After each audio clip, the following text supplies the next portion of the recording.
अस्सलाम वालेकुम स्टूडेंट्स। आज हम न्यू चैप्टर स्टार्ट करने वाले हैं जिसका नाम है डिस्कनेक्शन अप्रोच।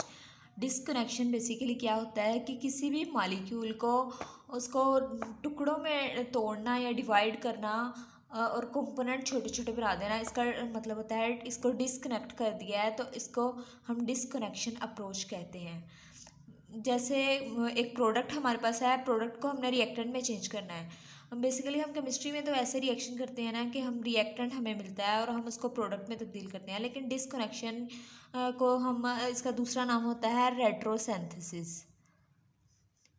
रेट्रोसिंथेसिस का मतलब भी यही है कि हमने, रेट्रो का मतलब उलट, उसको हमने उलट कर दिया। जैसे कि हमने उसके रिएक्टेंट से प्रोडक्ट हमने बनाएंगे तो इसको सिंथेसिस कहेंगे। अगर हम प्रोडक्ट से उसके रिएक्टेंट बनाते हैं तो हम इसको रेट्रोसिंथेसिस या डिस्कनेक्शन अप्रोच कहते हैं। डिस्कनेक्शन का मतलब कि हमने इसको ये हमारे पास एक मॉलिक्यूल है, जो भी हमें मॉलिक्यूल मिलेगा उसे हम टारगेट मॉलिक्यूल कहेंगे। और सिंथेसिस में ये होता है हमें रिएक्टेंट से जो प्रोडक्ट बनाना होता है उसको हम टारगेट मॉलिक्यूल कहते हैं।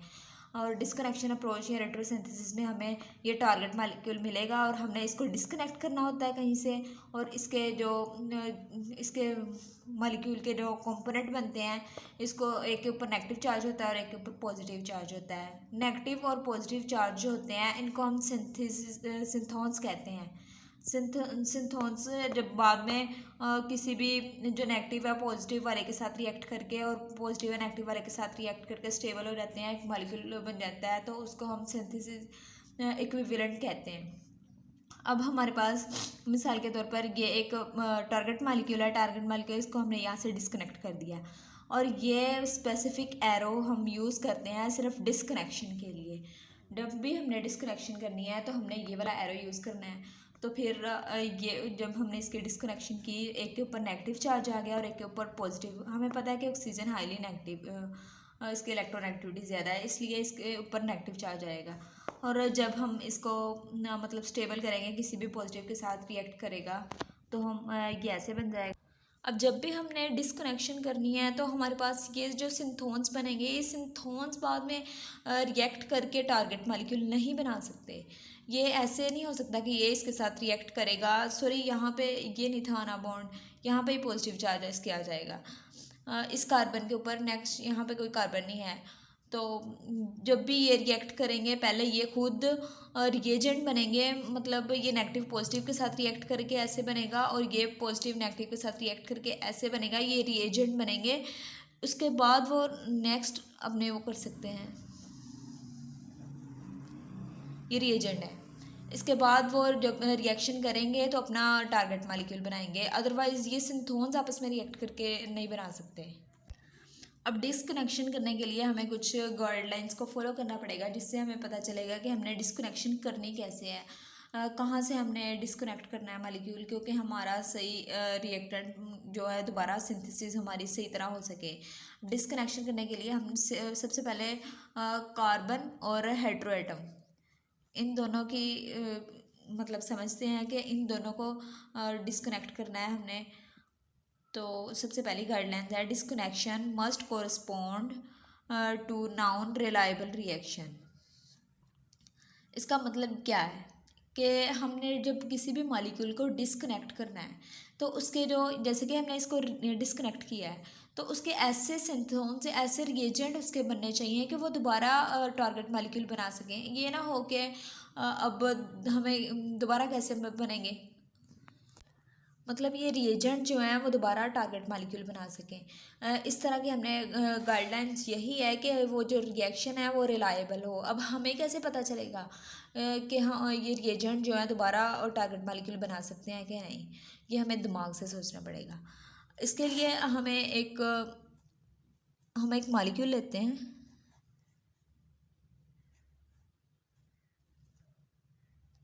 ये हमने मॉलिक्यूल लिया है। अब हम इसको कहाँ से डिस्कनेक्ट कराएंगे, ज़रा सोचें। अब हम इसको अगर या तो यहाँ पे डिस्कनेक्ट करवाएंगे या यहाँ से डिस्कनेक्ट करवाएंगे। मिसाल के तौर पे हम इसको यहाँ से डिस्कनेक्ट करवा देते हैं, तो हमारे पास ये रिएजेंट इसके बनेंगे, सिंथोन्स बनेंगे।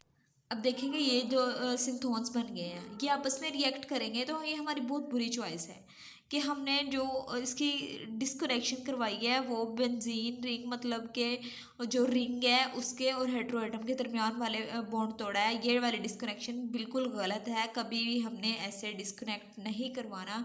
आपने कोशिश करनी है कि जो हेटेरो एटम है और उससे आगे वाला बॉन्ड है वही टूटे, कभी भी रिंग और हेटेरो एटम के दरमियान वाला बॉन्ड नहीं तोड़ना। ये इसकी पहली गाइडलाइन है। अब हम इसकी नेक्स्ट गाइडलाइन देखते हैं। हमारी नेक्स्ट गाइडलाइन क्या है? For compound consisting of two part joined by hetero atom disconnect next to hetero atom. क्या है कि for compound consisting of two part, कि कंपाउंड दो पार्ट पे मुश्तमिल है और हमने जो डिस्कनेक्शन करवानी है नेक्स्ट टू हेटेरो एटम, यानी कि ये रिंग है और ये नेक्स्ट हेटेरो एटम है। नेक्स्ट टू हेटेरो एटम मतलब कि हमने डिस्कनेक्शन करवानी है यहाँ से। यहाँ पे अगर हम करें, यहाँ पे तो कार्बन है और यहाँ पे भी कार्बन है और हम पढ़ रहे हैं हेटेरो एटम के दरमियान, तो कार्बन के रिंग के साथ जो हेटेरो एटम जुड़ा हुआ है उससे नेक्स्ट पे हमने इसकी डिस्कनेक्शन करवानी है। और ये वाला हमने मॉलिक्यूल लिया था, हमने डिस्कनेक्शन करवाई कार्बन और नाइट्रोजन के दरमियान। तो कार्बन और नाइट्रोजन हमने ये डिस्कनेक्शन के लिए हमेशा ये वाला एरो यूज़ करना है और कार्बन नाइट्रोजन ऊपर लिख दिया क्योंकि इसकी डिस्कनेक्शन हुई है कार्बन और नाइट्रोजन। अगर हेटेरो एटम कोई और होता, मतलब हेटेरो एटम में हम सल्फ़र, ऑक्सीजन और नाइट्रोजन, यही मोस्टली हेटेरो एटम यूज़ किए जाते हैं डिस्कनेक्शन के लिए, तो हमने इसकी डिस्कनेक्शन करवाई है यहाँ कार्बन और नाइट्रोजन के दरमियान और ये हमारे पास सिंथोन्स बन गए हैं। इसके ऊपर कार्बन के पॉजिटिव चार्ज आ गया और इसके ऊपर नाइट्रोजन के नेगेटिव चार्ज आ गया। अब इन सिंथोन्स को हम रिएजेंट में चेंज कर लेंगे। इन सिंथोन्स को हमने रिएजेंट में चेंज कर लिया, जहाँ पे पॉजिटिव चार्ज है वहाँ पे कोई भी हेटेरो एटम मतलब हेलोजेंस कोई भी आगे जुड़ जाता है तो हम ये रिएजेंट में चेंज हो जाता है। और यहाँ पे हमने एक हाइड्रोजन को जोड़ लिया, ये नेगेटिव था, हाइड्रोजन पॉजिटिव था, उसको हमने आगे जोड़ लिया, तो ये इसके रिएजेंट बन गए हैं। अब ये रिएजेंट जब दोबारा रिएक्ट करेंगे तो फिर इसकी रिएजेंट दोबारा रिएक्ट करेंगे और फिर इसका जो टारगेट मॉलिक्यूल है वो बन जाएगा। हमने डिस्कनेक्शन करवाई थी, उसके बाद हमारे पास से ये वाला मॉलिक्यूल आ जाता है। ये वाला मॉलिक्यूल जो है हम इसके अंदर OET मतलब इथाइल ग्रुप कोई प्रेजेंट है। इथाइल ग्रुप को हमने इसकी फंक्शनल ग्रुप इंटर कन्वर्जन कर देनी है। फंक्शनल ग्रुप इंटर कन्वर्जन क्या होता है? बेसिकली ये होता है कि किसी भी मोर रिएक्टिव को लेस रिएक्टिव में चेंज कर देना। मतलब हमने ET को अल्कोहल में चेंज कर दिया, इसको कार्बोक्सिलिक एसिड ये उसका डेरिवेटिव है और इसको हमने इसमें चेंज कर दिया ताकि जब ये रिएक्ट करे एज अ रिएजेंट या फिर रिएक्टेंट जब रिएक्ट करे तो हम इजीली इसका टारगेट मॉलिक्यूल बना सकें। इसलिए हमने फंक्शनल ग्रुप इंटर कन्वर्जन कर दी है। हमने OET को चेंज कर दिया है OH में और साथ हमारे पास ये बन गया है। हम फंक्शनल ग्रुप इंटर कन्वर्जन के बारे में नेक्स्ट डिस्कस करेंगे डिटेल के साथ। इसको अभी हम आप लोग ऐसे ही समझ लें। अब मैं आपको होमवर्क देती हूँ, जितने कि हमने डिस्कनेक्शन की गाइडलाइंस पढ़ी हैं उसके मुताबिक आपने बताना है कि डिस्कनेक्शन हमने नेक्स्ट मॉलिक्यूल में कैसे, इस मॉलिक्यूल में कैसे डिस्कनेक्शन करनी है। और इसके बाद हम इसकी मज़ीद गाइडलाइंस पढ़ेंगे। इसकी अभी गाइडलाइंस पूरी नहीं हुई, अभी हमने आज 2 इसकी गाइडलाइंस की हैं। हमने आज 2 भी पढ़ा है, उसको हम रिपीट कर लेते हैं कि हमने क्या पढ़ा है। या हमने सबसे पहले पढ़ी है डिस्कनेक्शन अप्रोच होती है। डिस्कनेक्शन अप्रोच क्या होता है कि किसी भी मॉलिक्यूल को फ्रेगमेंट्स में, छोटे हिस्सों में प्रोडक्ट को रिएक्टेंट में चेंज करना। हम वैसे तो रिएक्टेंट को प्रोडक्ट में चेंज करते हैं और इसको सिंथेसिस कहते हैं, मतलब किसी भी चीज़ का बनना।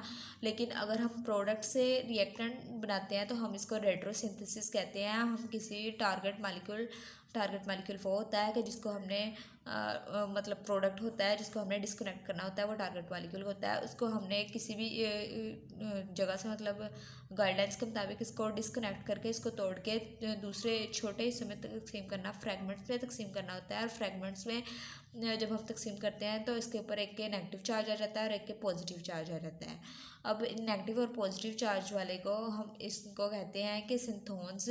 और इनकी ये डेफिनेशन ऐसे हो सकती है कि फ्रैगमेंट्स विच हैव नेगेटिव और पॉजिटिव चार्ज आर कॉल्ड सिंथोन्स। जब हम सिंथोन्स नेगेटिव वाला पॉजिटिव के साथ रिएक्ट करता है और पॉजिटिव वाला नेगेटिव के साथ रिएक्ट करता है स्टेबल होने के लिए, तो इसको हम रिएजेंट कहते हैं। तो ये रिएजेंट जो है, ये रिएजेंट बनाना ज़रूरी होता है। रिएजेंट के साथ ही हम इसको दोबारा मतलब टारगेट मॉलिक्यूल इसकी सिंथेसिस कर सकते हैं। फिर इसके आगे हमारे आते हैं गाइडलाइंस।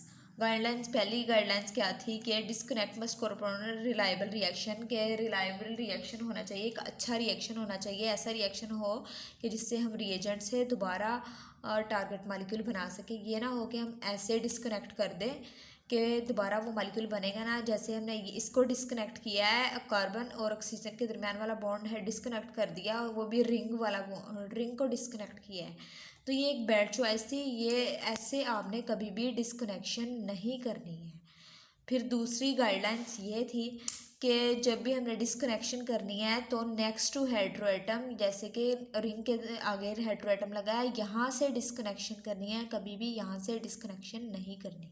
ये हमने फॉर एग्जांपल एक मॉलिक्यूल लिया था, इसकी हमने डिस्कनेक्शन की थी कार्बन और नाइट्रोजन के दरमियान, यहाँ से डिस्कनेक्शन नहीं की, यहाँ से डिस्कनेक्शन किया है। और ये जो भी रेट्रोसिंथेसिस के लिए ये वाला एरो यूज़ करते हैं, और जहाँ से जिसके दरमियान डिस्कनेक्शन हो कार्बन और नाइट्रोजन को हमने ऊपर लिख लिया, और ये हमारे पास इसके रिएजेंट बन गए। नाइट्रोजन के ऊपर हमेशा नेगेटिव चार्ज आएगा और उसके ऊपर पॉजिटिव चार्ज आएगा, और ये वाले हमारे पास उसके सिंथोन्स बन गए, और सिंथोन्स को हमने बाद में हमने रिएजेंट में चेंज कर लिया है। ये वाला हमारे पास मॉलिक्यूल था, इसके हमने फंक्शनल ग्रुप इंटर कन्वर्जन करवा के हमने उसको OH में इतना तब्दील किया, और फिर हमारे पास मतलब रिएजेंट बन गए हैं। इसके बाद हमने इसकी सिंथेसिस करनी है। सिंथेसिस कैसे करनी है कि पहले हमने इसको, जो हमारे पास टारगेट मॉलिक्यूल था, इसमें OH है, ये वाला हमारे पास था ना टारगेट मॉलिक्यूल, तो फिर हमने इसमें ETOH ये डाल के, और फिर हमने ये वाला बनाना है, और उसके बाद हमने ये मतलब डाल के ये वाला ग्रुप, तो हमारे पास ये टारगेट मॉलिक्यूल बन जाएगा। ऐसे सिंथेसिस होनी है कि जैसे हमने उसकी रेट्रोसिंथेसिस की थी, जैसे हमने यहाँ से पहले डिस्कनेक्ट किया था, उसके बाद ये बना था, और उसके बाद ये बन गया था, वैसे ही हमने उसके उलट कर देना है, तो उसकी सिंथेसिस होगी। अब आपके लिए ये होमवर्क है कि आपने ये वाले मॉलिक्यूल को करना है डिस्कनेक्ट के, आप बताएंगे यहाँ से कहाँ से डिस्कनेक्शन होगी, और फिर आपने इसकी सिंथेसिस और रेट्रोसिंथेसिस मुझे करके कमेंट सेक्शन में देनी है। और इसके अलावा अगर आपने चैनल को सब्सक्राइब नहीं किया तो प्लीज़ चैनल को सब्सक्राइब कर लें, ताकि मेरी मज़ीद वीडियो आप तक पहुंचती रहें। अल्लाह हाफिज़।